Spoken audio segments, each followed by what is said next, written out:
নমস্কার বন্ধুরা, welcome to cricket and football hub. তো বন্ধুরা, এই ভিডিওতে তোমাদের মধ্যে বেশ কয়েকটা গুরুত্বপূর্ণ আপডেট নিয়ে আলোচনা করার আছে। সেহেতু এই ভিডিওটা একটু না স্কিপ করে তোমাদের পুরোটা দেখার অনুরোধ থাকলো। আর তোমরা যারা আমাদের এই চ্যানেলে প্রথমবার এসেছো তারা কিন্তু অবশ্যই ভিডিওতে লাইক দিয়ে চ্যানেলটা সাবস্ক্রাইব করে রেখো, কারণ তুমি কিন্তু এখানে তোমার প্রিয় দলের সমস্ত রকম খেলার খবর সবার আগে পেয়ে যাবে। তো চলো আর দেরি না করে আজকের ভিডিওর মেন টপিকগুলো নিয়ে আলোচনা শুরু করা যাক। সো ফার্স্ট অফ অল যদি আইএসএল এর বিষয় নিয়ে কথা বলা যায়, তো তোমরা জানো এফএসডিএল এর সাথে আর নতুন চুক্তি সেরে আগামীতে এআইএফএফ আর পথ চলবে নাকি সেই বিষয় নিয়ে বর্তমানে বেশ ধোঁয়াশার সৃষ্টি হয়েছে, যার ফলে আগামীতে আইএসএল হওয়া নিয়ে বেশ সংশয়ের সৃষ্টি দেখা দিয়েছে। তবে গত কয়েক মাস ধরে চলে আসা ধোঁয়াশার জট হয়তো এবার কাটতে চলেছে।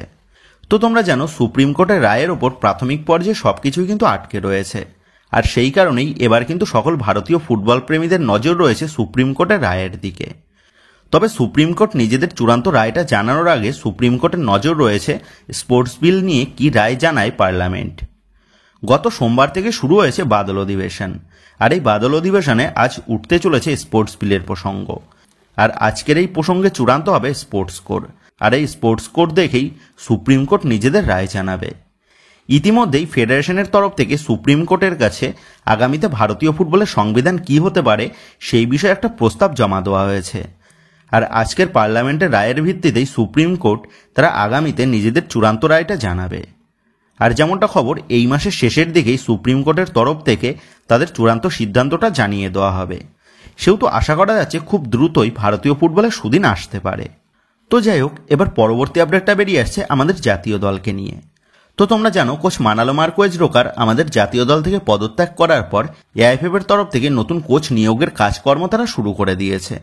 আর ইতিমধ্যেই 170 জন কোচের নামের তালিকাও কিন্তু জমা পড়েছে এআইএফএফ এর কাছে, যেখানে ভারতীয় কোচ খালিদ জামিল, সঞ্জয় সেন, সন্তোষ কাশ্যপের পাশাপাশি বহু চেনা পরিচিত বিদেশি কোচেরাও কিন্তু অ্যাপ্লাই করেছেন, যাদের মধ্যে কোচ অ্যান্থনি লোপেস আবাস থেকে শুরু করে স্টিভেন কনস্ট্যান্টাইন, রবি ফাউলার, স্টাইকোস ভার্গেটিস, অ্যান্দ্রে চেরনিসভ, সার্জিও লোবেরার মতন চেনা পরিচিত কোচেরাও তালিকায় রয়েছে।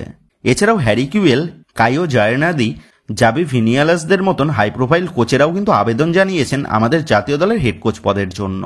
তবে যেমনটা সূত্র মারফত খবর জানা গেছে, এই সমস্ত কোচেদের মধ্যে আমাদের স্বদেশি কোচ খালিদ জামিল তিনিই কিন্তু অনেকটাই এগিয়ে রয়েছেন আমাদের আপকামিং হেড কোচ হওয়ার জন্য। আর যেমনটা আপডেট, আজ দিল্লির ফুটবল হাউসের নতুন কোচেদের তালিকার শর্টলিস্ট করার জন্য বৈঠকে বসতে চলেছেন ফেডারেশনের টেকনিক্যাল কমিটি। সেহেতু এখন এটাই দেখার বিষয় হবে এআইএফএফ এর তরফ থেকে আমাদের জাতীয় দলের হেড কোচ হিসাবে কোনো চেনা পরিচিত বিদেশি কোচ, নাকি অন্য কোনো হাই প্রোফাইল বিদেশি কোচ, নাকি আমাদের স্বদেশি কোচের ওপর ভরসা দেখানো হয়। তো বন্ধুরা, তোমাদের মতে তুমি আমাদের জাতীয় দলের হেড কোচের পদের জন্য কোন কোচকে দেখতে পেলে বেশি খুশি হবে, এই বিষয়ে তোমাদের মতামতটা অবশ্যই নিচে কমেন্ট করে জানিয়ে দিও। তো যাই হোক, এবার পরবর্তী আপডেটটা বেরিয়ে আসছে এক বিদেশি প্লেয়ারকে নিয়ে। আর সেই প্লেয়ারটা হচ্ছে 30 বছর বয়সী মন্টেনিগ্রোর সেন্টার ফরওয়ার্ড পজিশনের প্লেয়ার সিনিসা স্ট্যানিসাভিক। 60 লাখ টাকা মার্কেট ভ্যালুর এই সিনিসা সে গত মৌসুমে যুক্ত ছিল আই লিগের ক্লাব গোকুলাম কেরালা এফসি দলে। গোকুলাম কেরালা এফসির জার্সিতে 13 ম্যাচে 6টা গোল রয়েছে এই সিনিসার খাতায়। এছাড়াও মন্টেনিগ্রোর সেকেন্ড টায়ার লিগের হয়ে 161টা ম্যাচে 59টা গোল এবং 2টো অ্যাসিস্ট তিনি করেছেন। আর বর্তমানে দাঁড়িয়ে যেমনটা আপডেট জানা গেছে, ওড়িশা এফসি ম্যানেজমেন্ট তারা এই সিনিসাকে এই মৌসুমে নিজেদের দলে চূড়ান্ত করতে চাইছে। আর ওড়িশা এফসির সাথে এই সিনিসার কথাবার্তাও বেশ খানিক দূর এগিয়েছে, তেমনটাই খবর। সেহেতু এখন এটাই দেখার বিষয় হবে এই দৈত্যাকার স্ট্রাইকারকে এই মৌসুমে নিজেদের দলে চূড়ান্ত করতে সক্ষম হয় নাকি জগন্নাথসরা। তো এবার নেক্সট আপডেটগুলো বেরিয়ে আসছে মোহনবাগানকে নিয়ে। তবে পরবর্তী আপডেটগুলো নিয়ে আলোচনা করার আগে তোমাদের কাছে একটাই অনুরোধ থাকলো, তোমরা যারা যারা আমাদের এই ভিডিওটা দেখছো কিন্তু এখনো পর্যন্ত আমাদের এই ভিডিওতে একটা লাইক করোনি বা লাইক করতে ভুলে গেছো, তারা আর দেরি না করে আমাদের এই ভিডিওতে একটা লাইক করে দিও। আর ভারতীয় ফুটবল রিলেটেড এইরকম লেটেস্ট আপডেটগুলো সবার আগে জানার জন্য যারা এখনো পর্যন্ত আমাদের চ্যানেলের সাথে যুক্ত হওনি, তারা আর দেরি না করে আমাদের চ্যানেলটাকে সাবস্ক্রাইব করে রেখো। তো যাই হোক, গতকাল সবাইকে অবাক করে মোহনবাগান দলে যোগ দিতে কলকাতায় চলে আসলো এই মৌসুমে ট্রান্সফার মার্কেটে অত্যন্ত চাহিদাযুক্ত তরুণ ভারতীয় ডিফেন্ডার তেকচাম অভিষেক সিং। ইস্টবেঙ্গল ও এফসি গোয়াকে টেক্কা দিয়ে এই তেকচাম অভিষেক সিং এর ডিলে বাজিমাত করে নিয়েছে মোহনবাগান ম্যানেজমেন্ট, সেটা বহুদিন আগেই তোমাদের জানিয়ে দিয়েছিলাম। তবে তেকচাম অভিষেক সিং এর নামটা মোহনবাগান ম্যানেজমেন্টের তরফ থেকে অফিসিয়ালিভাবে অ্যানাউন্সমেন্ট এখনো পর্যন্ত না হওয়ার জন্য অনেকেই এই তেকচাম অভিষেক সিং এর ডিলটা নিয়ে চিন্তায় ছিলে। তবে অবশেষে কলকাতায় পা দিয়ে তেকচাম অভিষেক সিং সে যে মোহনবাগান জনতার মুখে বেশ খানিকটা চওড়া হাসি ফোটালেন সেটা বলাই যায়। এবং যেমনটা আপডেট, গতকাল কলকাতায় পা দিয়েই মোহনবাগানের চুক্তিপত্রে 3 মরশুমের একটা লম্বা চুক্তিতে নিজের সইটা সেরে ফেললেন এই তরুণ প্রতিভাবান ডিফেন্ডার তেকচাম অভিষেক। এবং 3 বছরের একটা লম্বা চুক্তির পাশাপাশি আরও 2 বছরের একটা চুক্তিবৃদ্ধির অপশনও কিন্তু রয়েছে এই তেকচাম অভিষেক সিংয়ের ডিলে। তো তোমরা জানো, ডুরান্ডের কথা মাথায় রেখে আগামী 26 তারিখের মধ্যেই দলের সমস্ত ভারতীয় প্লেয়ারদের অনুশীলনে ডেকে নিয়েছে বাগান ম্যানেজমেন্ট। আর ইতিমধ্যেই মোহনবাগান দলের ভারতীয় মিডফিল্ডার দীপক টাংরি সে কিন্তু কলকাতায় চলে এসেছে। তবে এবার কিন্তু দীপক টাংরির পর তেকচাম অভিষেক সিং সে মোহনবাগানের চুক্তিপত্রে সই সারতে এবং মেডিকেল টেস্ট দিতে গতকাল এই তেকচাম অভিষেক সিং তিনিও কিন্তু কলকাতায় চলে আসলেন। এবং যেমনটা খবর, মেডিকেল টেস্টে পাশ করলেই অনুশীলনের শুরুর দিন থেকেই মোহনবাগান জার্সিতে মাঠে নেমে পড়বে মোহনবাগান দলের এই নতুন তারকা ডিফেন্ডার।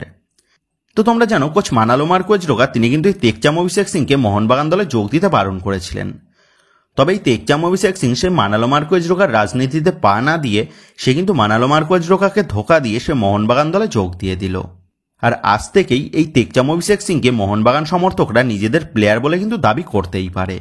আর এই তেকচাম অভিষেক সিংয়ের আগমনে মোহনবাগান দলের ডিফেন্স লাইন যে আরও বেশ খানিকটা মজবুত হয়ে গেল সেটার বলার অপেক্ষা রাখে না। তো তোমাদের অনেকের মনেই প্রশ্ন রয়েছে, তেকচাম অভিষেক সিং সে যেহেতু কলকাতায় চলে আসলো, তাহলে মোহনবাগান ম্যানেজমেন্ট কবে তেকচাম অভিষেক সিংয়ের নামটা অ্যানাউন্সমেন্ট করবে? তো এই বিষয়ে যেমনটা আপডেট, আপুইয়ার নামটা যেমন একটা ভিডিওর মাধ্যমে অ্যানাউন্সমেন্ট করেছিল মোহনবাগান ম্যানেজমেন্ট, তো ঠিক সেইভাবেই এই তেকচাম অভিষেক সিংয়ের নামটাও একটা ভিডিও পোস্টের মাধ্যমে অ্যানাউন্সমেন্ট করতে পারে বাগান ম্যানেজমেন্ট। সেহেতু খুব সম্ভবত এই সপ্তাহের মধ্যেই আমরা তেকচাম অভিষেক সিংয়ের নামটা কিন্তু অফিসিয়ালিভাবে মোহনবাগান ম্যানেজমেন্টের তরফ থেকে ঘোষণা হতে দেখতে পেতে পারি। তো যাই হোক, এবার পরবর্তী আপডেটগুলো বেরিয়ে আসছে ইস্ট বেঙ্গলকে নিয়ে। তো তোমরা জানো, তেকচাম অভিষেক সিংয়ের ডিলটা হাতছাড়া হওয়ার পর ভারতীয় ফুটবলের আর এক তরুণ প্রতিভাবান ডিফেন্ডার জয় গুপ্তাকে নিজেদের দলে সই করে নিয়েছে ইস্ট বেঙ্গল ম্যানেজমেন্ট। তবে জয় গুপ্তাকে সই করার পর জয় গুপ্তাকে নিয়ে এই মুহূর্তে কিন্তু একটা বড় দুঃসংবাদ বেরিয়ে এসেছে লাল হলুদ শিবিরে। কারণ যেমনটা জানা গেছে, জয় গুপ্তা সে বর্তমানে চোটের কবলে পড়েছে, যার কারণে জয় গুপ্তা সে নিজের বাড়িতে থেকেই নিজের রিহ্যাব প্রসেসটা সারছে। আর জয় গুপ্তা সে চোটের কবলে পড়ার জন্য চলতি ডুরান্ডে জয় গুপ্তার সার্ভিসটাও কিন্তু পাবে না লাল হলুদ ম্যানেজমেন্ট। সেহেতু আমরা সকলেই আশা করব জয় গুপ্তা সে যেন দ্রুত সুস্থ হয়ে মাঠে নামতে পারে আর ইস্ট বেঙ্গল জার্সিতে ইস্ট বেঙ্গলের ডিফেন্স লাইনকে আরও মজবুত করতে পারে। তো যাই হোক, এবার যদি ডুরান্ড কাপের বিষয় নিয়ে কথা বলা যায়, তো তোমরা জানো আজ থেকে শুরু হচ্ছে এই মৌসুমের ডুরান্ড টুর্নামেন্ট। আর আজকের এই ওপেনিং ম্যাচে মুখোমুখি হতে চলেছে ইস্ট বেঙ্গল বনাম সাউথ ইউনাইটেড এফসি। তো আজকের এই ওপেনিং ম্যাচটা চালু হবে বিকেল 5:30 থেকে। তবে বিকেল 4:30 থেকে উদ্বোধনী অনুষ্ঠান রয়েছে। তো যাই হোক, এবার যদি এই মৌসুমে ডুরান্ড কাপের লাইভ টেলিকাস্টের বিষয় নিয়ে কথা বলা যায়, তো তোমাদের ইতিমধ্যেই জানিয়ে দিয়েছি এই মৌসুমে ডুরান্ড কাপের ম্যাচগুলো লাইভ টেলিকাস্ট করানো হবে সনি স্পোর্টস 2 চ্যানেলে, এবং সনি স্পোর্টস 2 চ্যানেলের পাশাপাশি সনি লিভ অ্যাপের মাধ্যমেও দেখানো হবে। তো এই সনি স্পোর্টস 2 চ্যানেলটা তোমরা জিও টিভিতে পেয়ে যাবে, এবং জিও টিভিতে সম্পূর্ণ বিনামূল্যেই কিন্তু তোমরা এই মৌসুমে ডুরান্ড কাপের ম্যাচগুলি দেখতে পেয়ে যাবে। তবে তোমাদের সুবিধার্থে এই ম্যাচের full HD free live link আমরা তোমাদের জন্য প্রোভাইড করে দেবো ম্যাচটা চালু হলেই।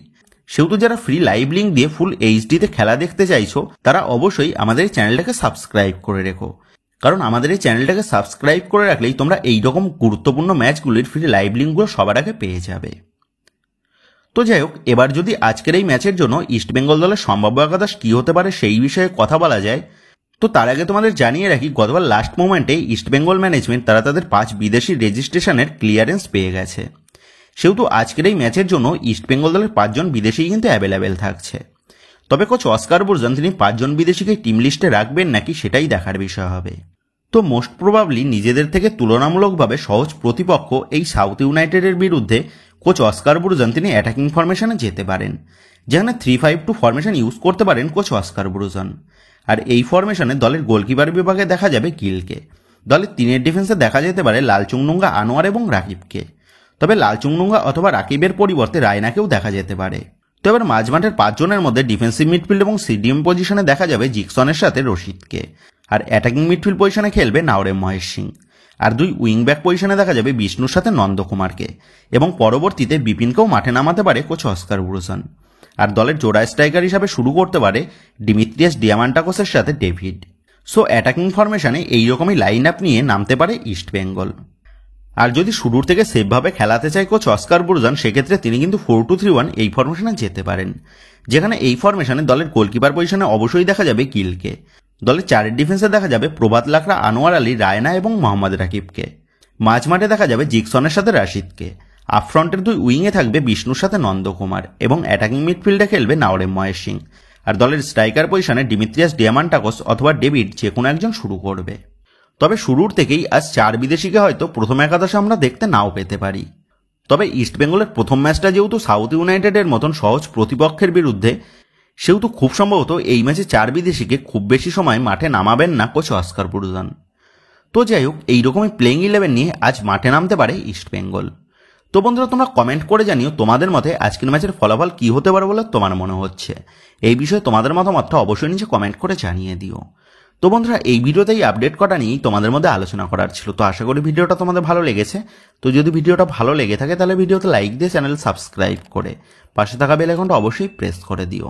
আর তোমরা যারা এখনো পর্যন্ত আমাদের সোশ্যাল মিডিয়া পেজের সাথে যুক্ত হওনি, তারা দেরি না করে নিচের ডেসক্রিপশন বক্সের লিঙ্ক থেকে আমাদের সোশ্যাল মিডিয়া পেজের সাথে যুক্ত হয়ে যেও। কারণ এখন কিন্তু সমস্ত লেটেস্ট আপডেটগুলো সবার আগে আমাদের সোশ্যাল মিডিয়া পেজেই পোস্ট করা হয়। আর তোমরা এখন ফেসবুক এবং ইনস্টাগ্রামে গিয়ে তোমরা আমাদের এই চ্যানেলের নাম লিখে সার্চ করলেও তোমরা কিন্তু আমাদের ফেসবুক এবং ইনস্টাগ্রাম পেজটাও খুঁজে পেয়ে যাবে। সেক্ষেত্রে তোমার প্রিয় দলের সমস্ত রকম লেটেস্ট আপডেট সবার আগে জানার জন্য এবং আমার সাথে সরাসরি যে কোনো বিষয়ে কথা বলার জন্য তোমরা অবশ্যই মনে করে আমাদের সোশ্যাল মিডিয়া পেজের সাথে যুক্ত হয়ে যেও। তো বন্ধুরা, এই ভিডিওটা এটুকুই ছিল। তো আসি বন্ধুরা, দেখা হচ্ছে পরের ভিডিওতে।